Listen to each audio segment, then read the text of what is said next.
आप सभी को विश्व योग दिवस की शुभकामनाएं। आज विश्व संगीत दिवस भी है, उसकी भी आपको शुभकामनाएं। योग के साथ संगीत का बड़ा महत्व है, तो इन दोनों के बिना जीवन अधूरा है। संगीत हमें स्वस्थ रखता है और योग भी हमें स्वस्थ रखता है। तो आज क्यों ना हम संकल्प लें कि जो हमारे देश के प्रधानमंत्री नरेंद्र जी मोदी के माध्यम से विश्व में 21 जून को योग दिवस का मनाना तय हुआ, उसे 12 वर्ष हो गए हैं। और इस 12 वर्षों में हमारे देश के यशस्वी पतंजलि योग पीठ के गुरु बाबा रामदेव जी ने जो अलग जगाई है वो विश्वविख्यात है। उनके भी श्री चरणों में नमन।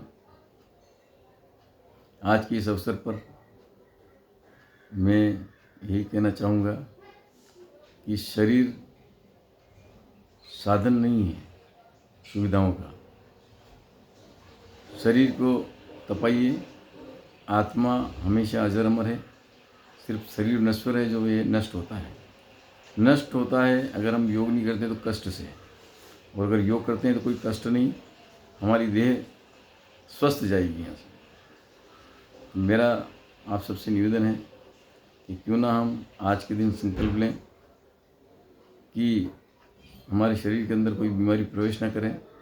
इसके लिए हम योग को अपनाएं। योग सबसे बड़ा शरीर का अभिन्न अंग है। हमारे मन मस्तिष्क में कई तरह के कचरे भरे हुए हैं। उन कचरों को साफ करने का काम भी योग करता है। मैं अपने बारे में कहूँ तो जो अज्ञानतावश मुझ में जो गुस्सा रहता था, जब से मैंने योग करना शुरू किया, मन के अंदर एक अजीब सुकून मिलना शुरू हुआ। कोई क्या कहता है, कोई क्या करता है, मेरे स्वभाव में अब वो नहीं रहा कि मैं उनके प्रति कुछ सोचूं। मैं अपने आप के लिए सोचूं कि मैं कैसे अच्छा रह सकता हूं। कोई मुझसे अच्छा रहे ना रहे, मुझे कोई फर्क नहीं पड़ता। जिस प्रकार मंदिर में जाते हैं परमात्मा के, वहाँ सब तरह के लोग आते हैं, तो परमात्मा सबको अपनाता है। ऐसे अपने जीवन को बनाए कि हम सबको अपनाएं। आप अगर कोई कुछ कहता है, अगर विचलित हो जाते हैं, तो आपको योग ने परिपक्व नहीं किया है, अभी और तपस्या करनी है।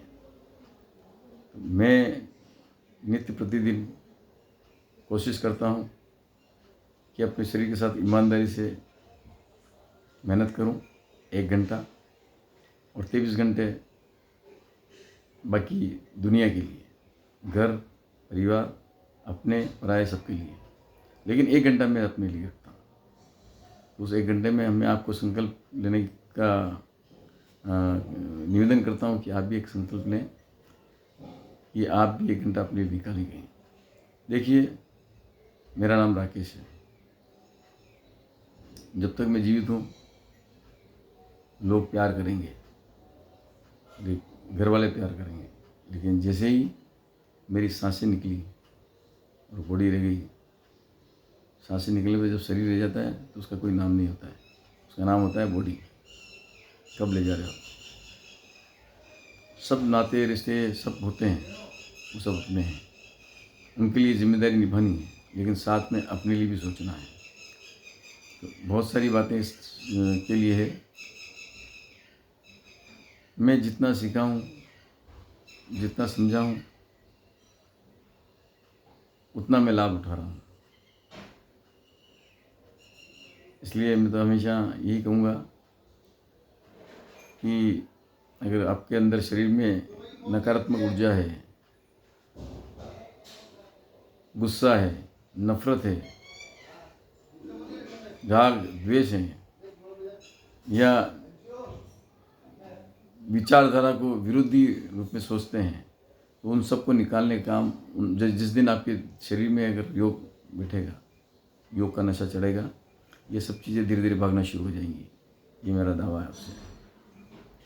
ज़िंदगी भर हम कमाते हैं और अब जब हाथ पैर काम नहीं करते हैं तब वही पैसा हम इलाज में लगा देते हैं।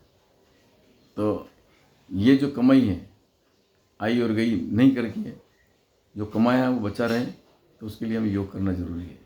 योग करेंगे तो रोग नहीं रहेगा, रोग नहीं रहेगा तो दवाएं लाने की ज़रूरत नहीं, डॉक्टर के पास जाने की ज़रूरत नहीं।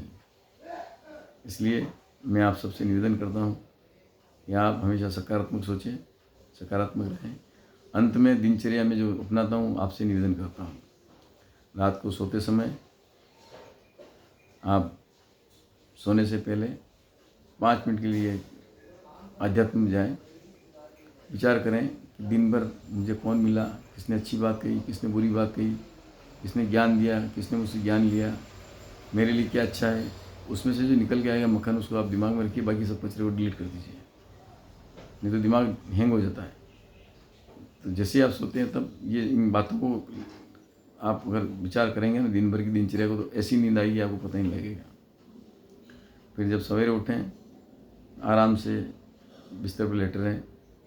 ये मेडिकल साइंस भी कहता है कि तत्काल नहीं उठना है, आप 5 मिनट पड़े रहें, छत को देखें वही अवस्था में और बाईं करवट लेकर के उठें और उस वक्त 5 मिनट के समय में ईश्वर को याद करें, उसका धन्यवाद करें कि मुझे आपने आज का एक नया दिन दिया है, और प्रार्थना करें कि प्रभु मुझे मेरे हिसाब से नहीं चलना है, मुझे आपके हिसाब से चलना है कि आप कैसे खुश रह सकते हैं और मेरे लिए क्या हित हो सकता है वो आपको देखना है। देखिए दिन कितना मज़ेदार बन जाएगा आपका। इस संसार में हम अकेले आए थे और अकेले जाना है, तो साथ में जो हम माया के जाल में हैं उस माया को भी ध्यान में रखना है। ऐसी बात नहीं है, हम कोई अछूते नहीं हो सकते हैं। तो कहने का मतलब ये कि ईश्वर की बनाई हुई रचना में जो कुछ व्यवस्था दी है, भारत इतना विशाल विश्व का विशाल देश है ये कि इसके पास बहुत सारी चीज़ें हैं जो विदेशी लोग अपना रहे हैं। पाश्चात्य संस्कृति हम अपना रहे हैं, हमारा जो संस्कृति वो अपना रहे हैं। दुनिया के कम से कम 87 या 88 देशों में आप गूगल सर्च करेंगे पता लग जाएगा कि हमारी संस्कृति को अपनाना शुरू कर दिया है, आध्यात्म की ओर बढ़ गए हैं और हम पाश्चात्य की ओर बढ़ रहे हैं। इस नैसर्गिक जो व्यवस्था है इसको मिटाने के लिए आपको आगे आने की ज़रूरत है। धन्यवाद।